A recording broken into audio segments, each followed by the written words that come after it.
How's it going, guys? And welcome to the second part of my Huffy bike project video.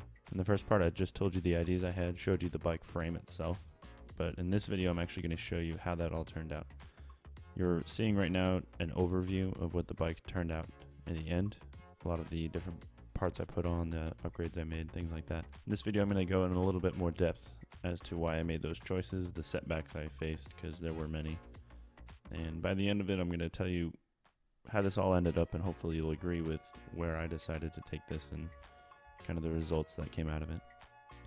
So like I mentioned in the first video, the front end of this bike is literally just the front end of the original Norco Storm. I just took the entire front fork, didn't even take the brakes or anything off of it, just removed the whole fork and put it into this bike.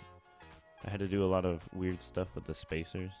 There wasn't enough spacers on the original bike, so I had to combine some with the Norco, and even then there wasn't enough actual spacers to make up the difference in the headset to allow the actual stem to place properly. So I sort of had to get creative, which you can see now. I could have just shortened the fork stem itself, but I didn't want to do that since I wanted to eventually put that Norco back together. So had I done that, that wouldn't have been an option. I had to reuse the seat post itself from the actual Huffy, because the size of this bike is a 27.2, I believe, whereas my Norco was the traditional 31.6, or more modern 31.6. So I basically just adapted the Norco seat onto that seat stem, and the idea was that I was eventually going to change it out. Also, as you can see, I used a Fox float, just an older one, an RP23. I got it for $50 used at a parts store. And it's not the perfect size, but I kind of made it work. I'll get back to that later. I swapped out the pedals for some pedals from an older bike, just because I didn't want to use the old plastic guys. And then the entire rear tire, the whole setup, the mech and everything is from the Norco. The brakes were a pain. It really wasn't designed very well at all, the bike itself, so I had to do a lot of weird just bending and washers and stuff to make it work. Once everything was mounted, it actually did work, which honestly was the biggest hurdle I thought I was going to have to face. The derailleur hanger, again, it's just part of the frame, which isn't ideal, but it held everything fine. It seemed to work, and I was able to get it all shifting okay-ish.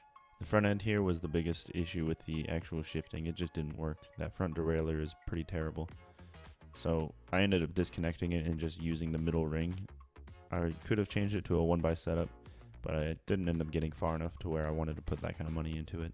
It did go together and it worked, which honestly was the one thing I was the most afraid of. The front end was pretty easy, pretty straightforward. I didn't really expect any issues there, but everything from the shock back it caused me a lot of headaches. And I'm sure many of you knew that was going to happen. Many of you told me it would happen, and I kind of expected it as well. But I really wanted to see what I could actually do to fix a lot of those problems.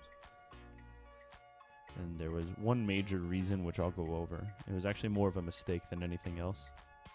And that mistake that I made really caused me a lot of hesitation when I was making this video. I wasn't really sure how to portray what I had done, but I decided to just go ahead and show you guys up close, and so I'll be putting that up next. The main issue that caused this entire project to fail actually can all be pinpointed to right here, the rear dropouts and everything to do with the pivot point on the back.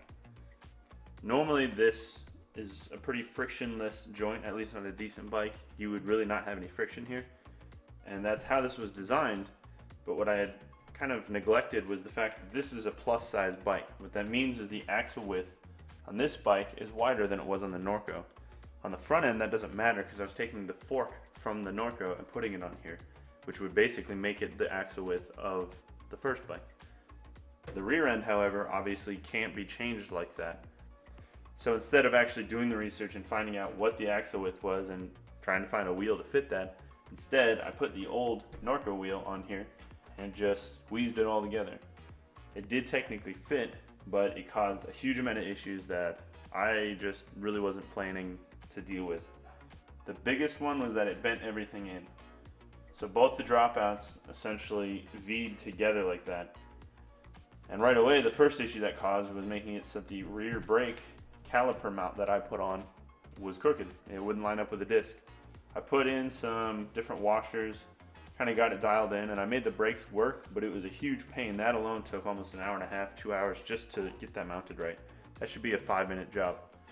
I should have noticed based on how bad that went that this was going to be a big issue, but I had assumed this was the only issue that came from it. Little did I know I actually ruined the whole bike by doing this. When these bent in, it caused these joints just simply to not bend anymore or not pivot. The friction was huge compared to what it was originally, and so when the shock would compress, the rear end would go up and then it would stay up. It wouldn't come back down on its own, which you need in order for it to actually be a full suspension bike. If it doesn't move, it's a hardtail, and in this case it was a really slack hardtail. The front end or the back end went up and didn't come back down. What I tried to do initially to correct that was just put more air in the rear shock, but then that caused it to stay down. It wouldn't come up anymore, and now it's a hardtail with a bunch of extra weight on it, which nobody likes. I did a lot of different things. I tried to mount the shock on different. I did everything I could, but essentially I ruined the bike by forcing these to bend in. So I'm sure a lot of you, I guess, saw all of this coming. I'm sure based on what the first video was and essentially how bad of an idea this was to begin with, most of you figured this wasn't going to work out. And I guess in the back of my mind I also had assumed the same thing, but I'm more kicking myself that the thing that killed this project was a mistake I made. In a sense, that's actually good news for anybody who was wanting to do a project like this, because what that means is if you can avoid making mistakes like what I made, it could actually work. You could actually make a decent full suspension bike. And you can see in the video as I'm talking, the bike did ride. The only way I was able to get down this hill and really to ride this bike in general was to basically over air the rear shock, and it turned into a really squishy hardtail. I don't know how else to explain it. There was a tiny bit of suspension, but not nearly as much as there could have been if I had just been more diligent. So for anybody else who may be trying to do a project similar to this, fixing up a Walmart bike or maybe even an older mountain bike, don't let this video completely shut you down. It is definitely possible, and even though this bike didn't work the way I wanted, it still did technically work, which is saying a lot considering how badly I actually messed up the frame. I literally bent the rear triangle, which normally is enough for a frame to essentially become garbage. So if you're a little bit more careful and deliberate with how you're upgrading a bike, it actually is very possible. The frame itself didn't leave me, scared. I wasn't lacking confidence in the frame. I didn't think I was in danger, but it just didn't work because of the mistakes I made. The one thing to keep in mind though is if you are going to upgrade an older bike, make sure that the frame is at least modern enough to accept parts that you can find online or in a store now. A lot of older bikes have narrower head tubes, so you wouldn't be able to get a new fork in them. They don't have any way to mount a disc brake caliper. Even with extra hardware, there's just simply no way to do it. So then you would be limited to V-brakes. There's just a lot of other little things like that that I hadn't considered initially, which would really cause a problem if I actually wanted to make a good mountain bike instead of buying one. Because again, for $600, maybe even a little less, you can get a very good hardtail mountain bike that has hydraulic disc brakes, 120 millimeters of travel in the front, a lot of good modern features that would be expensive to put on any bike, even if that bike was free. So when you're deciding if you want to actually do this project, really consider all of that very heavily. The only way I would say it might be worth investigating or attempting is if you have a frame that is modern enough to take all of the parts you want to put on it, and if you're able to get those parts either cheap or used, somehow find a way to get those parts for less than a couple $100, because once you hit that $400 to $500 mark, you might as well just buy a new bike. There's no reason to turn an old bike into a better bike for the same price as a new one. It's just simply a bad idea, especially with a mountain bike. The whole point of a mountain bike is to go down the side of a mountain, and you want to be safe when you're doing that. I've crashed a couple times, and it's never good. One time I almost busted my teeth out, and I had a helmet. I was doing everything right. I was on a newer bike, and I still just crashed and almost really hurt myself. Imagine had I been on an older bike where, say, a part might have failed, it could have gone a lot worse. So that's something that you really want to keep in mind. with any project like this. And many of you brought that up in the comments, and you're right, and I do appreciate those comments.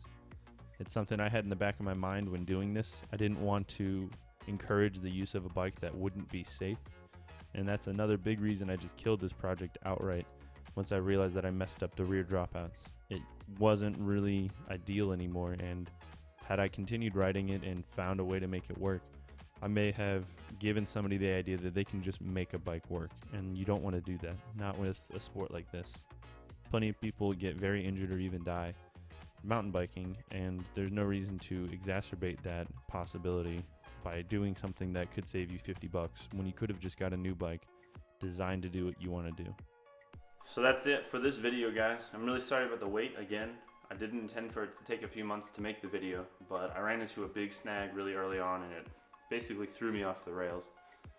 I could have made this into a longer series, focusing mostly on the front end and then moving on to the rear end, but all the drama was happening on those rear dropouts, and once I realized I couldn't save it, I really didn't know how to go forward, and then I ended up moving. So a lot of stuff happened, and I apologize. To make matters worse, I guess you could say, I also won't be in the country for the second half of the year. Pretty much halfway through the riding season, I won't be around anymore, so I won't be able to make videos for quite a while. Essentially, I'll be able to get videos out for the next month or so, give or take.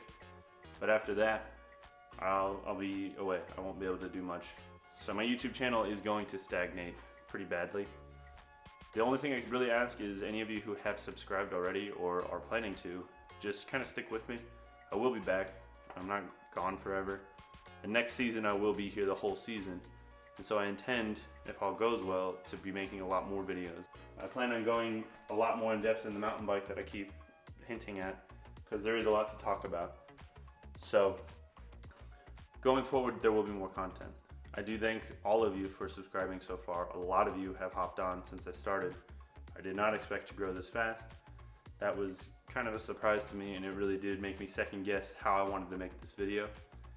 But in the end, I just decided to stop making excuses and give you something. So with all that said, I hope that you guys did enjoy this.